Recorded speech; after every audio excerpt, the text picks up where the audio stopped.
All right, you know when that chalkboard comes up there, it's time for Fresh Start. And we've got a guest here. It's Suzy Welch in her new book, 10-10-10. Suzy Welch says the number 10 is the key to happiness and giving us a fresh start. Of course, best-selling author and wife of Jack Welch. Thanks so much for coming in, Suzy. I'm thrilled to be here. Thank you.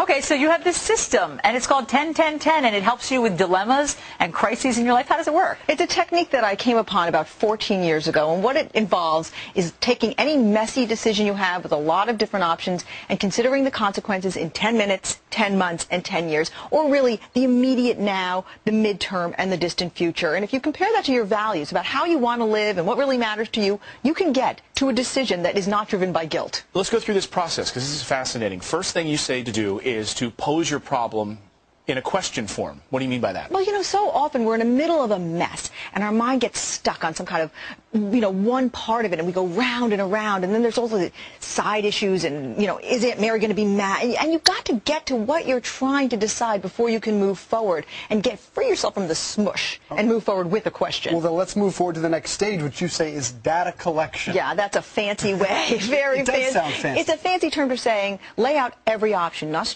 just the option that's immediately obvious to you, but the options that are coming from people you don't really like or that seem very hard to do, and ask yourself, what is the upside and the downside? And if you can't know the answers to those questions, find them out. Too many people make decisions without full information, and that's why they backfire, or why we feel guilt, or that they're wrong. And the next thing you say is analyze. And let's put this into sort of an everyday experience. Let's pretend that somebody's having a dilemma over whether they should take a new job. Yep. Some things are unknowable. How do you know what the answer will be 10 years from now? Of course they're unknowable, and what we're saying when you look out into 10 years is that's when you start to ask, well, what kind of life do I want? I don't know what 10 years is going to be, but I know the life I want to create. I know where I want to be living probably, or how I want to be living, or what kind of values I want to be living by. That's what you do know about 10 years. And sometimes people don't bring that into the mix. They just live for the expedience and pressure and last voice in the room. We will start living like this, and it's also your partner in parenting, which I found great. Thank you very much for being here, Suzy. We appreciate it. Thanks, It's a great new book, 10-10.